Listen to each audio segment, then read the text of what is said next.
Welcome to Extreme Life Academy. Good morning, everyone. तो हमारा चलिए आज का शुरू करते हैं सेशन, जिसमें अगले क्लास में मैंने प्रिंसिपल ऑफ चाइल्ड डेवलपमेंट के सारे सिद्धांतों का जो 12 सिद्धांत, वो सारे सिद्धांत को मैंने स्टेप बाय स्टेप सारा पढ़ा दिया था, कौन सा सिद्धांत क्या कहता है। ठीक है, तो आज हम उसका कुछ क्वेश्चन, शॉर्ट क्वेश्चन हम ये कर लेते हैं, क्वेश्चन बैंक है, आज हम उसका क्वेश्चन सॉल्व कर लेते हैं, जिससे कि आपको क्वेश्चन सॉल्व करने में आसानी हो और बिना किसी कंफ्यूजन के आप सीटेट में अपने क्वेश्चन को सॉल्व कर सके। और हमारी कोशिश रहेगी कि सीटेट में आपको आगे जा करके मेरी दी हुई क्वेश्चन बैंक से अच्छा स्कोर लाने में मैं आपकी मदद कर सकूं। चलिए ठीक है, तो फिर बढ़ते हैं आगे की ओर। फर्स्ट क्वेश्चन हमारा है, विकास समाप्त ना होने वाली प्रक्रिया है, ये विचार किससे संबंधित है। ठीक है, तो फर्स्ट हमारा है अंतर संबंध का सिद्धांत, बी हमारा है निरंतरता का सिद्धांत, सी है एकीकरण का सिद्धांत और अंतःक्रिया का सिद्धांत। तो यहाँ पे आप गौर कीजिए कि क्वेश्चन क्या बोल रहा है, विकास कभी समाप्त नहीं होती है। ठीक है, ये हमारा सबसे पहला ही सिद्धांत बताता था कि विकास जो है निरंतर चलने वाली प्रक्रिया है और वो कभी समाप्त नहीं होती है, नहीं कभी पीछे मुड़ती है, वो एक क्रम में आगे बढ़ती ही जाती है। तो अंतर संबंध का सिद्धांत ये तो नहीं बताता। अंतर संबंध का सिद्धांत जो होता है उसमें बताता है कि फिजिकल, कॉग्निटिव, सोशल सब डेवलपमेंट आपस में जुड़े होते हैं, संबंधित होते हैं और सबका इफेक्ट एक दूसरे पर पड़ता है। ठीक है, तो एकीकरण का सिद्धांत जो है वो भी नहीं होगा, क्योंकि एकीकरण का सिद्धांत हमें बताता है कि एकीकरण का सिद्धांत बताता है कि बच्चे क्या करते हैं, पहले संपूर्ण अंग को और उसके बाद फिर अंगों के अन्य भाग को चलाना सीखते हैं। ठीक है, जैसे कि पहले पूरा हाथ को मारते हैं, उसके बाद हाथ की उंगलियों को चलाना सीखते हैं। तो ये एकीकरण का सिद्धांत हो गया। अंतःक्रिया का सिद्धांत भी नहीं होगा। अंतःक्रिया का सिद्धांत क्या बताता है, अंतःक्रिया का सिद्धांत हमें बताता है कि जो भी आपका अंग है वो एक दूसरे से अंदर से संबंधित होता है। ठीक है, और वह अचानक से आप उसको एक बार नहीं चला सकते। ठीक है, तो एक दूसरे से संबंधित होता है। तो यहाँ हमारा 1 का आंसर हो जाएगा बी। ठीक है, निरंतरता का सिद्धांत। निरंतरता का सिद्धांत ये बताता है कि विकास एक समाप्त ना होने वाली प्रक्रिया और शुरू होकर के ये गर्भावस्था से शुरू होकर के कंटिन्यू चलती रहती है। कब तक, जब तक इंसान मरता नहीं है, मृत्यु अपरंत तक, या आप इसको गर्भ से कब तक जान सकते हैं। ठीक है, चलते हैं हम अपने नेक्स्ट क्वेश्चन की ओर। तो यहाँ पे इसका ये हो जाएगा सेकंड।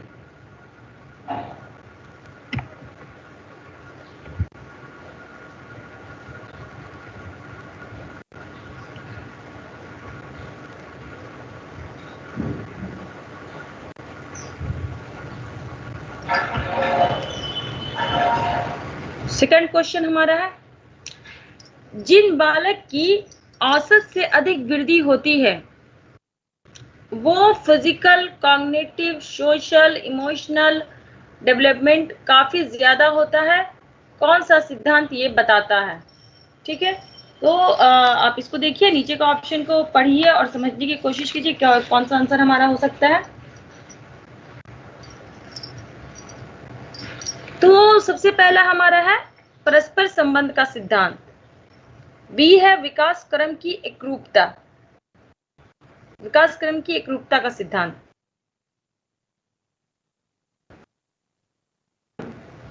तो आपको इस क्वेश्चन को सॉल्व करने के लिए सबसे पहले जरूरी समझना यह है कि कौन सी सिद्धांत के अंदर कौन सी चीजें आती हैं।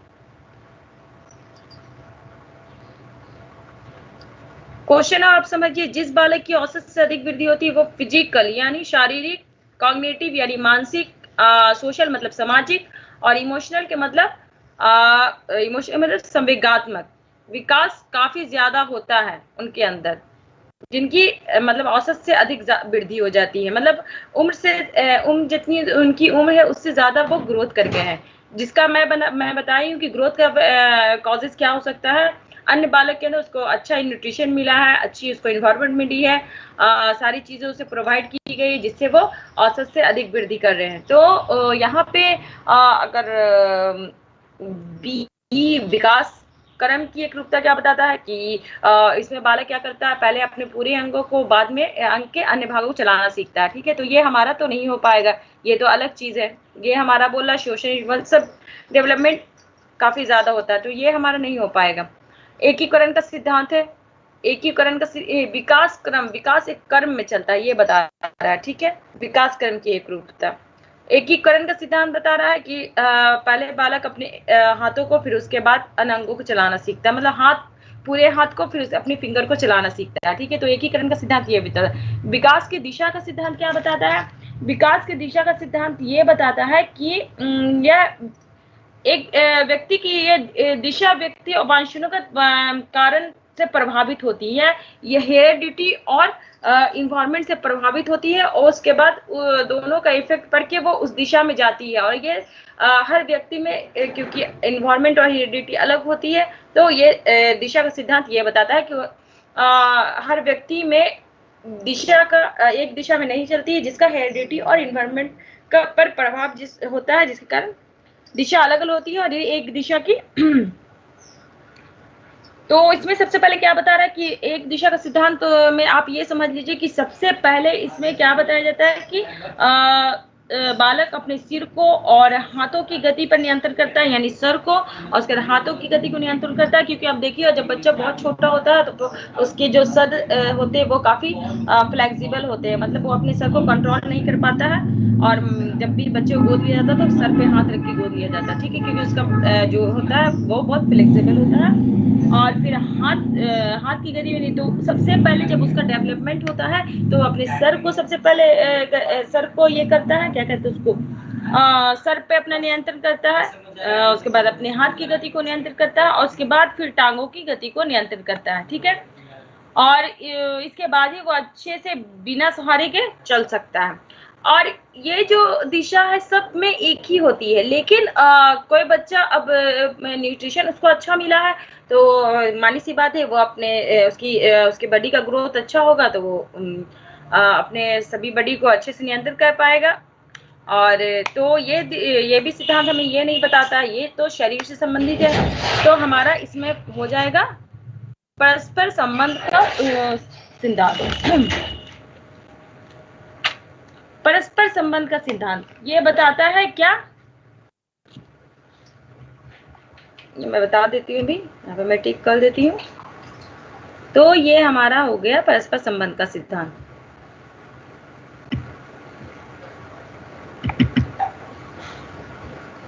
ये हमारा परस्पर संबंध का सिद्धांत बताता है क्या? परस्पर संबंध का सिद्धांत ये बताता है कि बालक में जो औसत से अधिक वृद्धि होती है वो किसके वजह से होती है, तो वो जो इसका फिजिकल होता है, यानी शारीरिक, मानसिक, सामाजिक और सोशल डेवलपमेंट सब एक दूसरे से संबंधित होता है। जब ये सब चीजें एक दूसरे से संबंधित है, जब ये सारी चीजें एक साथ अच्छी तरीके से चल रही हैं तो आपको क्या होगा, उस बालक की औसत से अधिक वृद्धि होगी। ठीक है, तो ये क्या है, फिजिकल, कॉग्निटिव, सोशल सब एक दूसरे से संबंधित है। ये सिद्धांत यही बताता है, कौन, परस्पर संबंध का सिद्धांत। ये चारों जो है एक दूसरे से संबंधित है, जिसके कारण क्या होगा, अगर ये विकास इनका जितना अच्छा होगा, अगर ये विकास इनका जितना अच्छा होगा उतने ही उन बालक की क्या होगी, औसत से अधिक वृद्धि होगी आगे जाकर के। तो ये संबंध को दर्शाता है, याद रखना आपको, फिजिकल, कॉग्निटिव, सोशल और इमोशनल परस्पर संबंध का सिद्धांत है। ये सारा जितना अच्छा डेवलप करेगा बच्चे का ग्रोथ उतना ज्यादा अच्छा हो पाएगा। ठीक है, ये तो परस्पर संबंध का सिद्धांत यही बताता है।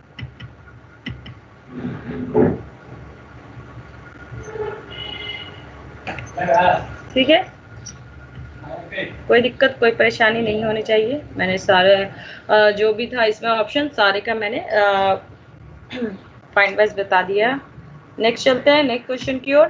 थर्ड, कौन सा सिद्धांत ये बताता है कि बालक सबसे पहले अपने सर और भुजाओं की गति पर नियंत्रण करते हैं?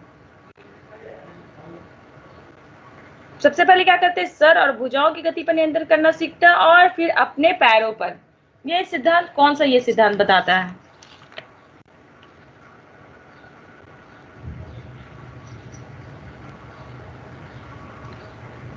देखिए उसका ऑप्शन पढ़िए, उसके बाद फिर मैं बताती हूँ।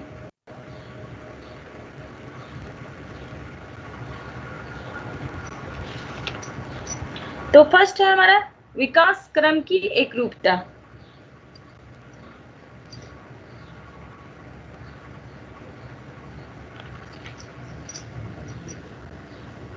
विकास क्रम की एकरूपता, ठीक है।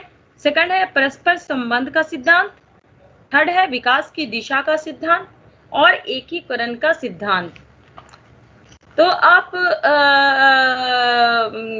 फर्स्ट ऑप्शन का क्या है, विकास क्रम की एकरूपता क्या बताती है, पहले ये समझिए और उसके बाद फिर आगे समझिए कि कौन सा सिद्धांत क्या क्या बताता है। उसके बाद ही इस क्वेश्चन को आप सॉल्व कर पाएंगे। तो इसमें हमेशा याद रखना है कि जब तक आप निरंतरता के सारे सिद्धांतों को अच्छे से आप नहीं पढ़ पाएंगे तो इस क्वेश्चन को आप सॉल्व नहीं कर सकते हैं। तो इसलिए आपको पूरा निरंतरता के सिद्धांत को अच्छे से पढ़ना है, ठीक है। और उसके बाद ही आपको ये चैप्टर का जो क्वेश्चन आएगा उससे आप बिल्कुल क्वेश्चन को आसानी से हल कर सकते हैं। तो चलिए चलते हैं। विकास क्रम की एकरूपता मैंने बताया कि क्या बताता है। विकास क्रम की एकरूपता ये बताता है कि बालक में जो तो विकास तो सब में होते हैं, ठीक है। इन्वायरमेंट के कारण, हेरिडिटी के कारण जो होता है विकास अलग अलग होता है, ठीक है, बच्चे में। लेकिन फिर भी इन सब विकास की समानता के बाद, इन सब डिफरेंट होने के बाद भी ये सारी विकास, कुछ विकास बच्चों में एक समान होते हैं। जैसे कि आप समझ लीजिए कि बालक कोई भी मनुष्य हो, ठीक है, या मनुष्य कहीं भी विश्व में कोई भी जाति का मनुष्य हो, तो उसमें तो सभी बालकों में की वृद्धि सिर से ही प्रारंभ होगी, ठीक है। सबसे पहले उसका जो विकास होगा वह सिर से प्रारंभ होगा, और वो चाहे किसी भी हेरिडिटी का हो, कोई भी वंश का हो, किसी भी इन्वायरमेंट का हो, लेकिन उसके जो विकास की जो क्रम है वो कहाँ शुरू होगा, वो सर से ही शुरू होगा। तो सर से शुरू होगा और पैर के नीचे, पैर तक जाएगा, ठीक है, सभी बालकों में। भाषा की गति एक निश्चित होती है। भाषा की जो गति, भाषा जो सीखता है बालक, वो भी 2 साल के बाद ऐसा नहीं कि बच्चा पैदा हुआ और भाषा बोलना शुरू कर दिया। दूसरी बात क्या है कि बच्चों के जो वो दांत है, वो अगर दूध की दांत आप बोले तो सभी में दूध की दांत होती है, बाद में वो दांत टूटती है और नए दांत निकलते हैं। तो ये प्रक्रिया है जो वो सभी में होगी एक समान, चाहे वो कोई भी मनुष्य का जाति का बालक हो, पूरे विश्व में आप कहीं भी चले जाइए। तो ये विकास क्रम की एकरूपता ये बताता है।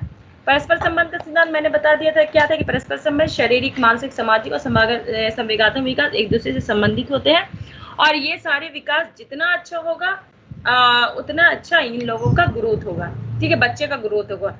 ये एक दूसरे से संबंधित। अगर शारीरिक विकास अच्छे से नहीं होगा तो मानसिक विकास अच्छे से नहीं होगा, मानसिक विकास अच्छे से नहीं हो तो आपका इमोशनल विकास अच्छे से नहीं होगा। अगर आप इमोशनली अगर आप डेवलप नहीं कर पाते तो आप ऑटोमेटिक सोशल डेवलपमेंट आपका अच्छे से नहीं हो पाए। आप समाज के लोगों से, समाज की चीजों को आप नहीं सीख पाइएगा, ठीक है, अगर आपका संवेगात्मक विकास नहीं हो पाता। तो परस्पर संबंध का सिद्धांत ये बताता है।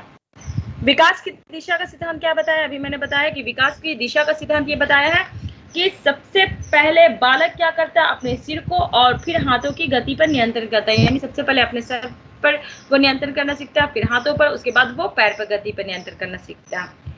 एकीकरण का सिद्धांत तो मैंने बता दिया। एकीकरण का सिद्धांत बताता है कि सबसे पहले बालक अपने बॉडी के बड़ी मांसपेशी को चलाता है, मतलब पूरे हाथ को चलाएगा, पूरे पैर को चलाएगा, उसके बाद ही हाथ की उंगली को और पैर की उंगली पर अपनी गति नियंत्रित करेगा। तो एकीकरण का सिद्धांत ये बताता है। अब यहाँ देखना है कि हमारा क्वेश्चन क्या पूछ रहा है कि कौन सा सिद्धांत बताता है कि बालक सबसे पहले अपने सर और भुजाओं की गति पर नियंत्रण करता है और करना सीखता है, और फिर अपने पैरों पर। तो ये सिद्धांत मैंने बताया कि इसमें विकास की दिशा का सिद्धांत। विकास की दिशा का सिद्धांत क्या कहता है विकास की दिशा का सिद्धांत यही बताता है कि बालक सबसे पहले क्या करता है, अपनी सर की भुजाओं की गति पर नियंत्रण करता है, फिर करना सीखता है, फिर हाथों पर, उसके बाद पैरों पर। ठीक है, ये विकास की दिशा का सिद्धांत हमें ये बताता है। तो इसका सही आंसर विकास की दिशा का सिद्धांत हो जाएगा।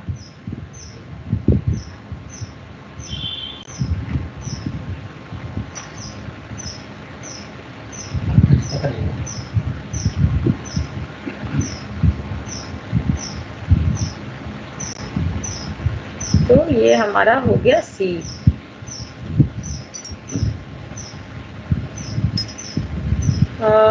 नेक्स्ट चलते हैं नेक्स्ट क्वेश्चन की ओर।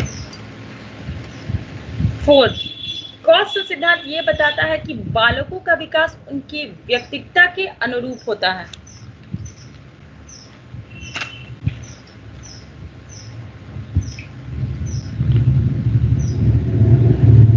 चलिए ठीक है, इसका क्वेश्चन इसको आप ऑप्शन को देखिए और समझिए कि कौन सा सिद्धांत ये बताता है कि बालक का जो विकास होता है उसकी व्यक्तित्वता के अनुरूप होता है।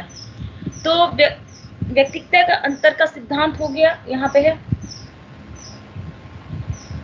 सेकंड हमारा है निरंतरता का सिद्धांत है। सी है विकास क्रम की एकरूपता, और थर्ड है परस्पर संबंध का सिद्धांत।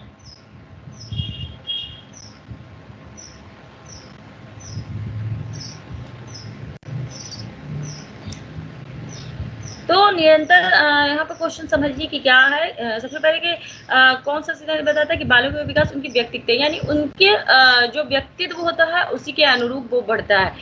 अब निरंतरता का सिद्धांत क्या बताता है कि निरंतरता का सिद्धांत ये बताता है कि विकास एक क्रम में चलने प्रक्रिया और ये कभी ना रुकने वाली प्रक्रिया।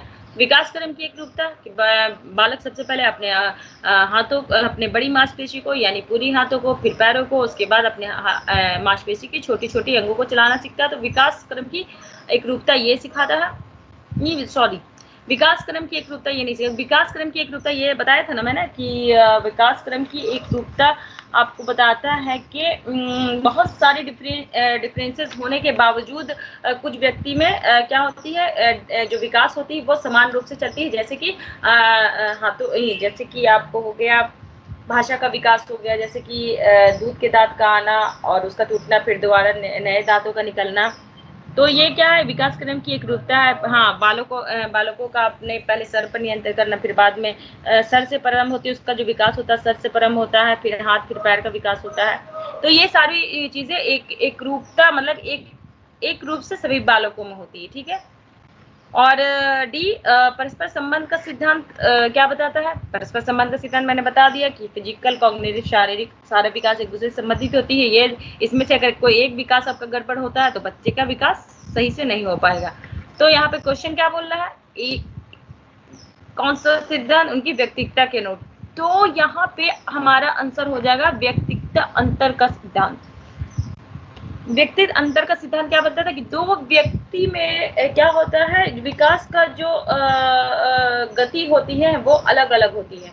अब वो गति किस पर डिपेंड करती है? वो गति उसके हेरिडिटी पर, उसके इन्वायरमेंट पे, उसके पालन पोषण पे, सारी चीजें पर, न्यूट्रिशन पे, जो फैक्टर मैंने सारे बताए थे कि कौन कौन से फैक्टर होते हैं, उसके इकोनॉमिकल, सोशल, सारे फैक्टर्स जो थे, न्यूट्रिशन, ये सारी चीजें, सोशल, ये सारी चीजें क्या करती हैं, दो व्यक्ति के विकास में अंतर पैदा करती है। ठीक है। तो व्यक्तित्व अंतर का सिद्धांत क्या बता देगा हमें? व्यक्तित्व के अंतर का सिद्धांत यही बताता है कि विकास जो होती है उनकी व्यक्तित्व के अनुरूप होती है।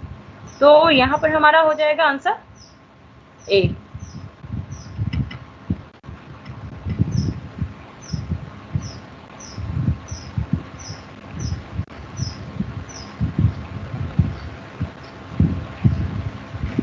फोर्थ चलते हैं, इनमें से कौन बालक के विकास को प्रभावित करने वाला इंटरनल फैक्टर है? चलिए, अब मैंने बताया था विकास को प्रभावित करने वाले दो फैक्टर होते हैं, एक एक्सटर्नल होते हैं, एक इंटरनल होते हैं। ठीक है। तो एक्सटर्नल में कौन कौन फैक्टर होते हैं, इंटरनल में कौन? एक्सटर्नल फैक्टर जो माँ बाप से जो आदमी लेता है, ठीक है, जो शारीरिक होता है, जो वंशानुगत होता है, इमोशनल होता है, कॉग्निटिव होता है, ये सब इंटरनल होता है। और एक्सटर्नल फैक्टर में हमारा हो गया जो हमारे विकास को बाहर से प्रभावित करता है। जैसे कि बाहर से क्या चीज़ प्रभावित करता है? सबसे पहले आप न्यूट्रिशन ले सकते हैं, क्योंकि आप गलत खाना, अच्छा खाना पीना ना खाओगे तो वो उसी हिसाब से आपका बॉडी ग्रोथ करेगा, तो वो क्या हो गया? बाहर का फैक्टर हो गया। इकोनॉमिक हो गया, इकोनॉमिकल, अगर आपकी क्या कहते हैं फाइनेंशियल, अगर आपको कुछ प्रॉब्लम है जिसके कारण आपका बाहर से विकास ये करेगा, इफेक्ट करेगा आपके डेवलप को। अगर आपका समाज अच्छा नहीं है तो वो भी आपको बाहर से इफेक्ट करेगा। अगर आपका क्या कहते हैं अगर आपका इन्वायरमेंट अगर आपका बाहर का अच्छा नहीं है तो वो भी आपके इसको बाहर से करेगा। तो यहाँ पे क्या पूछ रहा है? इनमें से कौन बालक के विकास को प्रभावित करने वाला इंटरनल फैक्टर है? तो ये यहाँ पे तो यहाँ पे क्या हो गया? हेयरडिटी क्या होता है? हेयरडिटी वांशानुगत होता है, अनुवांशिकता या वांशानुगत इसको बोलते हैं। बी सोशल या मतलब सामाजिक है। सी हो गया इमोशनल संवेगात्मक, और डी हो गया मोरल। तो इंटरनल फैक्टर में हमारा हो गया हेयरडिटी। ठीक है, हेयरडिटी क्या है? वांशानुगत है, जो माँ बाप से या अपने भाई बहन से या अपने गुजरी हुई पीढ़ी से लोग लेकर के आते हैं, बच्चे लेकर के आते हैं। तो वांशानुगत हमारा हो गया इंटरनल, जो इसमें आप चेंजेस नहीं कर सकते। वो जैसे कि बालों का रंग, आइस का रंग, नोज की बनावट, फेस की बनावट, कद, हाइट, ऊंचाई, ये सब सारी चीजें क्या होती है? वांशानुगत होती है। यानी बच्चे अपने माँ बाप से लेके आते हैं, जिसे आप दुनिया में चेंज नहीं कर सकते हैं। तो इंटरनल फैक्टर क्या हो गया? हेयरडिटी। यहाँ पे हमारा हेयरडिटी हो जाएगा, क्योंकि सोशल समाज तो बाहर से ही इफेक्ट करता है। इकोनॉमिकल हो गया, आपकी आर्थिक स्थिति। मोरल हो गया, मोरल में आप में इसका इन्वायरमेंट आ जाता है, मोरल में सारी चीजें आ जाती हैं। वहाँ पे जल, पानी की व्यवस्था, वायु की व्यवस्था, धूप की व्यवस्था किस तरीके की है, जो अच्छी नहीं होगी तो आपके डेवलपमेंट का उसका असर पड़ेगा। नेक्स्ट चलते हैं 6 क्वेश्चन। इनमें से कौन विकास को प्रभावित करने वाले एक्सटर्नल फैक्टर है? ठीक है, अब एक्सटर्नल फैक्टर जैसे कि मैंने सारा चीज पिछले क्वेश्चन में सारी चीजें बता दी है मैंने कि इंटरनल फैक्टर में हमेशा याद रखना है कि कौन कौन सारी चीजें आती हैं। तो इंटरनल फैक्टर में आती हैं हेयरडिटी, फिजिकल, कॉग्निटिव, ये सारी चीजें इंटरनल फैक्टर में आती हैं। और एक्सटर्नल फैक्टर में आपको सोशल, इकोनॉमिकल, न्यूट्रिशन, ये सारी चीजें आती हैं। तो यहाँ पे हो जाएगा आपको सोशल और इकोनॉमिकल, क्योंकि शारीरिक तो वो बताया मैंने कि शारीरिक होता है, शारीरिक डेवलपमेंट वो एक इंटरनल हो गया, मानसिक वो भी इंटरनल हो गया, इमोशनल वो भी आपका अंदर से ही आपको, अगर आप नहीं कर पाते तो वो भी इमोशनल हो गया। डी जिसमें सोशल और इकोनॉमिकल, यानी सामाजिक और आपकी आर्थिक व्यवस्था अगर आपकी अच्छी नहीं है तो हमारा यहाँ पर आंसर सही हो जाएगा। राइट आंसर है डी।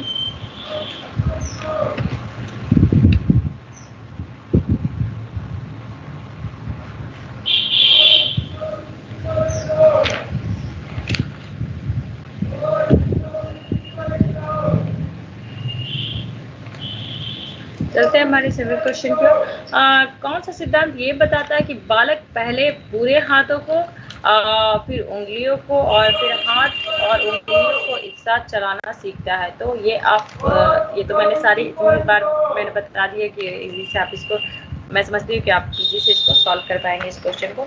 तो ए ऑप्शन है परस्पर संबंध का सिद्धांत है। परस्पर संबंध के सिद्धांत में तो होता है कि शारीरिक, मानसिक और ये सारी विकास है, सामाजिक, इमोशनल सभी एक दूसरे से परस्पर संबंधित होती है और एक दूसरे को इफेक्ट करती है। तो परस्पर संबंध का सिद्धांत ये बताता है। सामाजिक अधिगम का सिद्धांत है,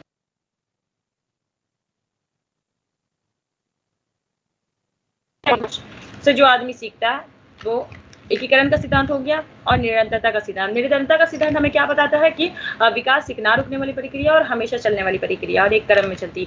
तो एकीकरण का सिद्धांत यहाँ पर सही आंसर हमारा होगा, क्योंकि एकीकरण का सिद्धांत हमें ये बताता है कि एकीकरण का सिद्धांत ये बताता है कि बालक पहले अपने हाथ को, यानी पूरे हाथ को, फिर अपनी उंगलियों को, और फिर हाथ और उंगलियों को, सारी चीज को एक साथ चलाना सीखता है, एकीकरण कर लेता है बाद में जब उसका डेवलपमेंट हो जाता है। तो यहाँ पे हमारा राइट आंसर होगा हाई सुपरलेटिव में एकीकरण का सिद्धांत। ठीक है, सही आंसर हमारा होगा।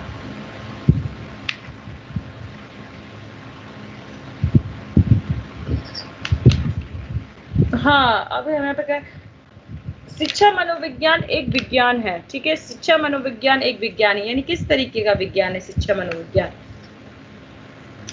तो मानव व्यवहार का, मानव के सिद्धांत का, शैक्षिक सिद्धांत का, मानव की व्यक्तिगत विभिन्नता का।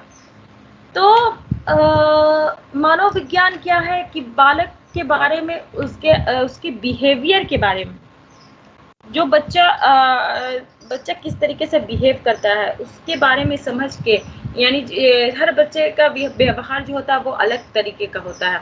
ठीक है, तो उसके व्यवहार को समझ के ही उसके आगे की आप शिक्षा की व्यवस्था कर सकते हैं। उसको, इसके माइंड को समझ के, उसके इमोशन को समझ के, तो सारी चीजें व्यवहार के अंदर ही आ गई। अगर बच्चे का कॉग्निटिव और इमोशनल डेवलपमेंट, अगर शारीरिक डेवलपमेंट अच्छे से नहीं हुआ होगा तो उसका बिहेवियर में भी चेंजेस आएंगे। ठीक है, तो मनोविज्ञान क्या है? मनोविज्ञान बालक के व्यवहार का अध्ययन करके उसके आगे की आने वाली जिंदगी के बारे में बताता है कि बच्चा 2 से 3 साल में, 2 से 3 साल में उसका बिहेवियर किस तरीके का, 4 से 5 साल में, यानी आप इस ये स्टेज बाय स्टेज ले लेते कि इन्फेंसी में, अर्लियर चाइल्डहुड में, लेटर चाइल्डहुड में, किशोरावस्था में उसके बिहेवियर का अध्ययन किया जाता है। उसके हिसाब से आप उसके शिक्षा की व्यवस्था करते हैं, उसके खाने पीने की व्यवस्था करते हैं। उस तरीके से सारी चीजें चलती हैं। देखते नहीं है कि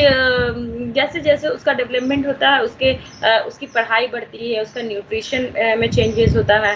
तो व्यवहार का अध्ययन का ही क्या है? एक मनोविज्ञान का शिक्षा मनोविज्ञान यही सिखाता है कि शिक्षा मनोविज्ञान एक मानव व्यवहार का विज्ञान है, यानी मानव व्यवहार का अध्ययन करना ही शिक्षा मनोविज्ञान है। ठीक है, तो यहाँ पर हमारा राइट आंसर हो जाएगा मानव का व्यवहार, मानव व्यवहार का अध्ययन है क्या? शिक्षा मनोविज्ञान।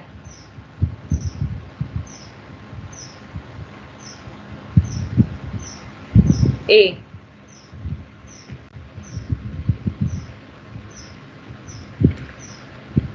हाँ, नेक्स्ट क्वेश्चन। बालक के विकास के सिद्धांत को समझना शिक्षक की सहायता करता है। बालक के विकास के सिद्धांत को समझना शिक्षक की सहायता करता है। अच्छा, आप बालक के बताएं कि अगर टीचर जो है वो सहायता की, मतलब कोई भी बालक विकास का सिद्धांत को अगर समझ जाते हैं तो वो शिक्षक के क्या सहायता करता है? शिक्षक अगर बालक के विकास के सिद्धांत को पूरी तरह समझता है तो वो उसकी किस तरह हेल्प कर सकता है ये सिद्धांत? तो शिक्षक की आर्थिक परिस्थिति को शिक्षक की आर्थिक परिस्थिति को पहचानने में। ठीक है, सेकंड है शिक्षार्थियों को क्यों पढ़ना चाहिए, ये औचित्य स्थापित करने में। ठीक है, अगर शिक्षक निरंतरता के बालक के विकास के सारे सिद्धांत को समझता है तो शिक्षक की ये कैसे सहायता करेगा? ये निरंतरता का सिद्धांत अगर शिक्षक समझते हैं, हमारे टीचर्स, तो वो बालक की किस प्रकार सहायता कर सकते हैं? तो शिक्षक की आर्थिक परिस्थिति को पहचानने में नहीं, शिक्षक को क्यों पढ़ना चाहिए ये औचित्य स्थापित करने में, ये भी नहीं होगा, क्योंकि शिक्षक को बच्चा क्यों पढ़ना चाहता है इससे टीचर को क्या है। ठीक है, हर बच्चे का अलग अलग अपना एम होता है पढ़ने का, वो क्या बनना चाहता है आगे जाकर के। ठीक है, शिक्षार्थियों के भिन्न अधिगम शैलियों को ठीक है, शिक्षार्थी को भिन्न अधिगम शैलियों को प्रभावी रूप में संबोधित करने में, और डी हो गया शिक्षार्थियों के सामाजिक स्तर को पहचानने में। ठीक है, तो ये तो आर्थिक परिस्थिति को पहचानने में कोई जरूरत नहीं है, उसको आर्थिक परिस्थिति को पहचानना। शिक्षार्थी को क्यों पढ़ना चाहिए यह औचित्य स्थापित करना, वो टीचर्स क्यों मतलब क्यों पढ़ना चाहते हैं बच्चे, ये तो कोई औचित्य नहीं है, क्योंकि बच्चे को पढ़ने का शौक होता है, वो अपने आगे आने वाली लाइफ में कुछ बनना चाहते हैं। अब हर की पढ़ने की अलग अलग थिंकिंग होती है। तो टीचर को इससे कोई मतलब नहीं होना चाहिए, ठीक है। तो शिक्षार्थियों को भिन्न भिन्न अधिगम शैलियों को, अच्छा ये वाला डी हमारा, शिक्षार्थियों को सामाजिक स्तर को, उनको सामाजिक स्तर को पहचानने की कोई आवश्यकता नहीं है टीचर को। तो शिक्षक के क्या शिक्षक की सहायता कैसे कर सकता है?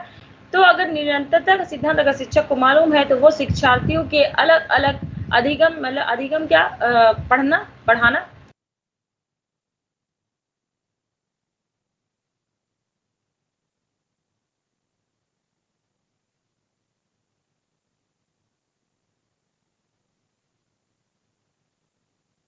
तो उनकी अधिगम शैली को पहचानने में, प्रभावी रूप से संबोधित करने में शिक्षार्थियों का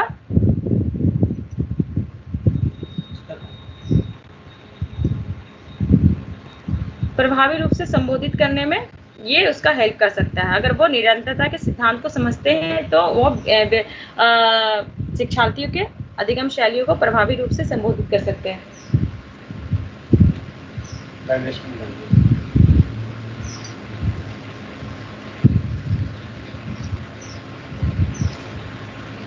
तो यहाँ हमारा राइट आंसर हो जाएगा, शिक्षार्थियों को भिन्न अधिगम शैलियों को प्रभावी रूप में संबोधित करने में शिक्षक की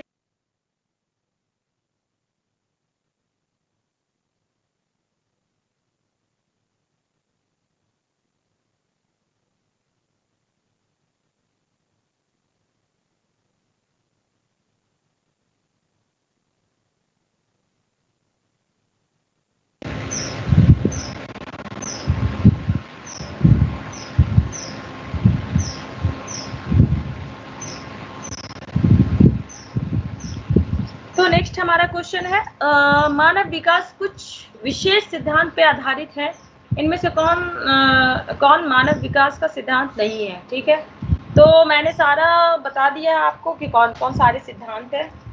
12 और 12 सिद्धांत है, 10 या 12 सिद्धांत है, 12 सिद्धांत है मिला करके। तो मानव विकास का कौन सा सिद्धांत आधारित नहीं है, ये इसमें आप क्वेश्चन में बता देखिए कि कौन सा सिद्धांत नहीं है। इसमें से सारे सिद्धांत के नाम हैं जो जिस तरीके से सिद्धांत बनाया है मानव का। तो अनुकर्मिकता का सिद्धांत, अनुकर्मिकता वर्ड को समझना पड़ेगा पहले, आदमी बहुत बार इसमें कंफ्यूज हो जाता है कि अनुकर्मिकता क्या है। तो विकास एक क्रम में चलती है, एक सीक्वेंस चेन है, ठीक है। तो एक क्रम में चलने की एक क्रम में चलती है, ये नहीं कि कभी रुक गई, कभी चली, कभी रुकी, कभी चली, ऐसे नहीं होती, ठीक है। निरंतर चलती रहती है और एक क्रम में चलती रहती है, ठीक है, स्टेप बाय स्टेप चलती है। तो ये अनुकर्मिकता का मतलब कि क्रम में चलना अनुकर्मिकता होता है। तो ये तो सिद्धांत है कि विकास एक क्रम में चलने वाली प्रक्रिया है और ना रुकने वाली प्रक्रिया, तो अनुकर्मिकता तो है सिद्धांत, ये सिद्धांत तो है। सेकंड है सामान्य से विशेष। हाँ, तो हमने क्या बताया था, तो व्यक्ति ये भी सिद्धांत है विकास का कि विकास से सामान्य से विशेष की ओर चलता है। जैसे कि समान से विशेष की ओर चलने का मतलब हो गया क्या कि बच्चा जब पहले रोता था तो वो पूरा हाथ पैर को पटक पटक करके रोता था, जब पूरे बॉडी से वो रोना था, मतलब आंख से तो आंसू से रोता ही है बच्चा, जो छोटे बच्चों को आपने देखोगे हाथ पैर पटकता है, आंखों से भी रोता है, यानी पूरी बॉडी से उसके रोने का प्रोग्राम चलता रहता है। लेकिन जब वो उसका ग्रोथ हो जाता है, डेवलप कर जाता है, तो फिर जब बाद में अगर उसे रोना आता है तो वो सिर्फ आंखों से ही रोएगा, वो अपने फेस से एक एक्सप्रेशन से रोएगा, ठीक है। तो समान से विशेष यही होता है कि पहले समान क्रिया फिर बाद में विशेष करता है। सामान्य में हो गया कि पहले बच्चे पूरे हाथ बदन से रोते चिल्लाते हैं चीखते हैं, ठीक है, बाद में वो अपना सिर्फ आंखों से और अपने फेस के एक्सप्रेशन से ही इस क्रिया को कर लेते हैं। तो ये समान से विशेष क्रिया हो गई। तो ये भी हमारा एक सिद्धांत है। निरंतरता डी हमारा निरंतरता का सिद्धांत तो बताया ही कि मैंने कि निरंतरता सिद्धांत ये बताता है कि विकास एक ना रुकने वाली प्रक्रिया और हमेशा चलने वाली प्रक्रिया जो माँ के गर्भ से शुरू होकर कब तक जाती है।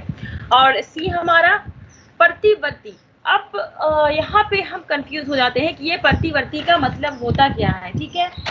कुछ क्वेश्चन कुछ हिंदी ठेठ टाइप की होती है तो इंसान को समझ में नहीं आता और कंफ्यूज हो जाता है उसमें। तो प्रतिवर्ती सिद्धांत क्या है? प्रतिवर्ती के मतलब सिद्धांत नहीं है ये, हमारा इसका आंसर सी ही होगा, क्योंकि प्रतिवर्ती का हिंदी में मतलब होता है कि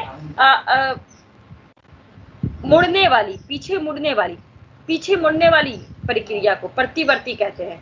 तो विकास तो पीछे मुड़ने वाली प्रक्रिया है नहीं, क्योंकि वो जैसा नहीं है कि आप पहले लंबे हो गए और उसके बाद फिर बाद में आप नाटे हो जाइएगा, ऐसे तो वो नहीं है नहीं। अगर आप लंबे हो गए तो आप हमेशा लंबे ही रहिएगा, अगर आप नाटे हैं तो नाटे ही रहिएगा।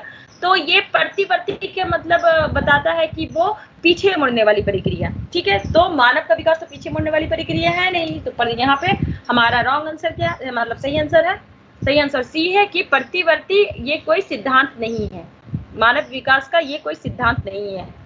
तो हमारा ये यहाँ पर राइट आंसर हो जाएगा सी।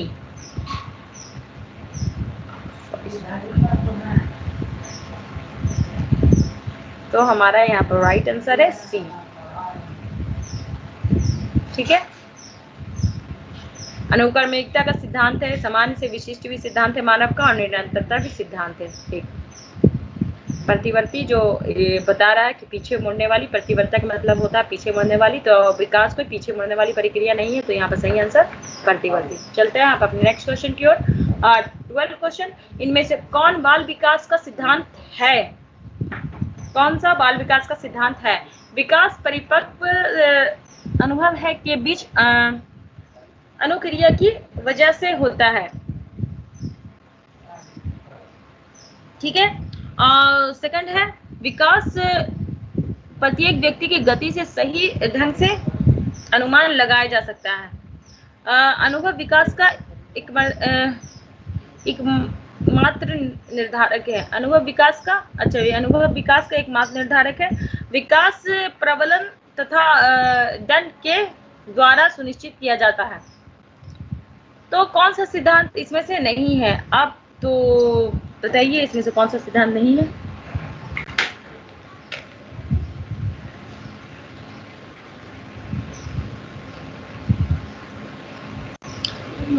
तो विकास क्या है? प्रत्येक व्यक्ति की गति का सही ढंग से अनुमान लगाया सकता है।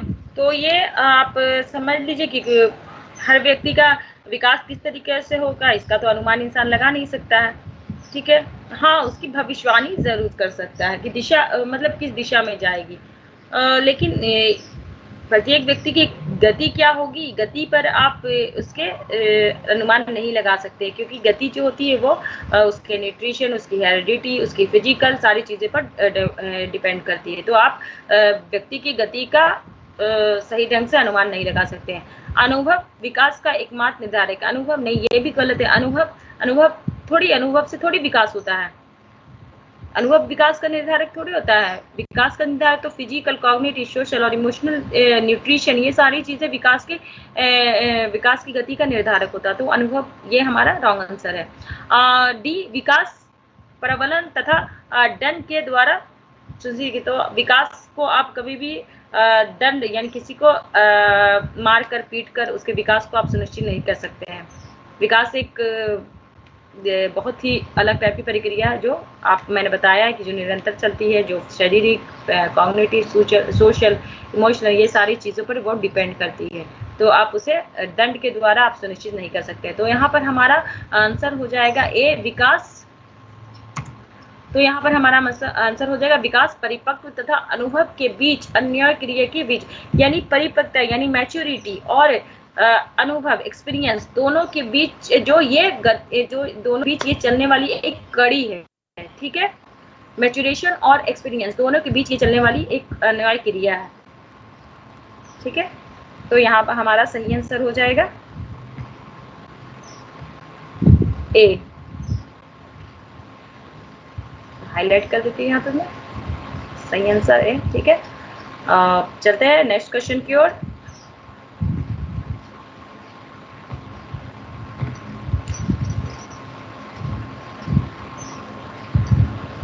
इनमें से कौन बाल विकास का एक सिद्धांत नहीं है? तो इसमें ये है विकास में नहीं होगा। तो आप क्वेश्चन को यहाँ पर गौर से पढ़िए, उसके बाद ही आंसर देने की कोशिश कीजिए। तो विकास संस्कृति शासित होता है, विकास जीवन भर चलता है, ये तो सही है। विकास वांछनीयकरण यानी हेरिडिटी और पर्यावरण यानी इन्वायरमेंट दोनों से प्रभावित होता है, ये सी और डी तो हमारा सही हो गया। अब हमारा ए बी के बीच आंसर है, तो ए बी में हम कौन सा चुनेंगे कि विकास संशोधन योग्य होता है और विकास केवल संस्कृति से शासित होता है। तो विकास कहीं ना कहीं संस्कृति से शासित होता है, लेकिन विकास में आप संशोधन नहीं कर सकते हैं, ठीक है, कि विकास पहले हो गया, उसके बाद उसको बाद में आप संशोधन करके, यानी उसको उसमें कुछ अपना जोड़ करके या कुछ करके उसको चेंज कर सकते हैं। तो आप यहाँ पे आंसर हो जाएगा हमारा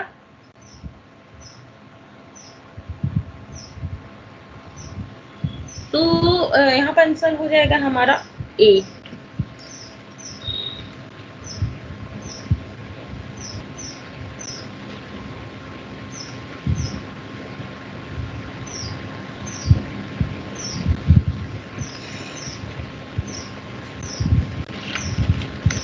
ए और बी के बीच है, तो विकास क्या संशोधन योग्य होता है, विकास केवल संस्कृति से शासित होता है। नहीं, यहाँ पर हमारा आंसर बी हो जाएगा, इसलिए क्योंकि विकास में कभी कभी हम संशोधन, जैसे मतलब कोई बच्चा अगर गांव में रहता है, उसको गांव से निकाल के अगर हम शहर में ला दें, अगर उसको अच्छी एजुकेशन की व्यवस्था कर दें, अगर अच्छी उसके न्यूट्रिशन की व्यवस्था कर दें, अच्छा इन्वायरमेंट दिया जाए, तो उसके डेवलपमेंट में कुछ चेंजेस आ सकते हैं।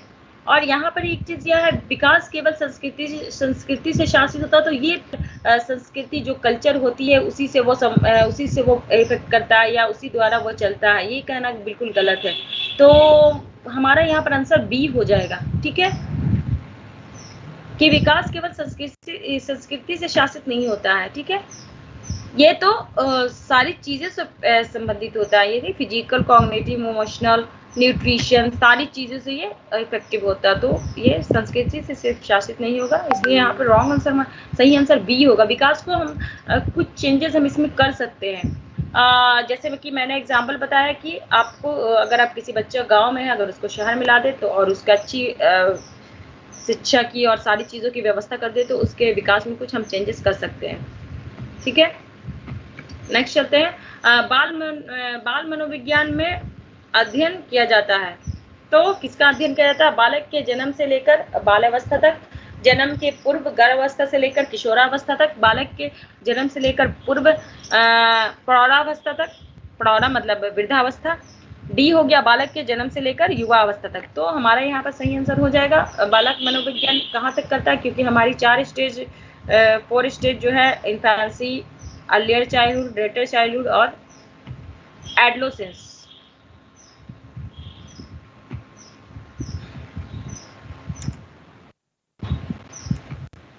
एडोलेसेंस, तो यहाँ पे बाल मनोविज्ञान का जो अध्ययन है वो इन्फेंसी से लेकर किशोरावस्था, यानी इन्फेंसी से लेकर एडोलेसेंस तक चलता है। तो यहाँ पर हमारा सही आंसर हो जाएगा क्या? जन्म से लेकर के, जन्म के पूर्व गर्भावस्था से लेकर के किशोरावस्था तक हम बाल मनोविज्ञान में इसका अध्ययन किया जाता है। तो आंसर यहाँ पर बी हो जाएगा, राइट आंसर। अनुबंध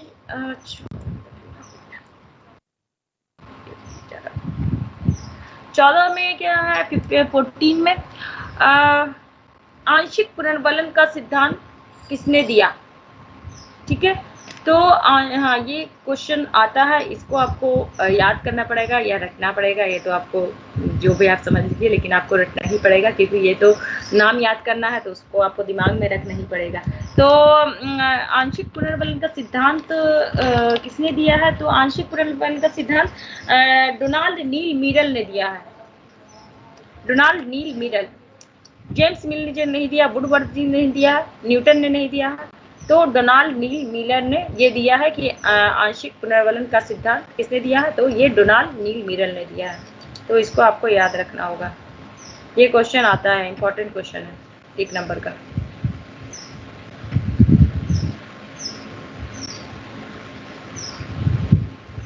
तो इसका सही आंसर हो गया डी। नेक्स्ट चलते हैं क्वेश्चन की ओर। विकास क्रमिक और मंद गति से चलने वाली प्रक्रिया, ऐसा किसने कहा?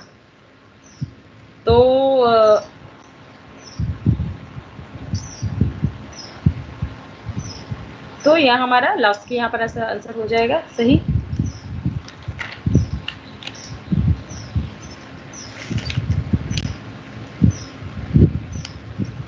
यहाँ पर आपका स्किनर हो जाएगा, स्किनर।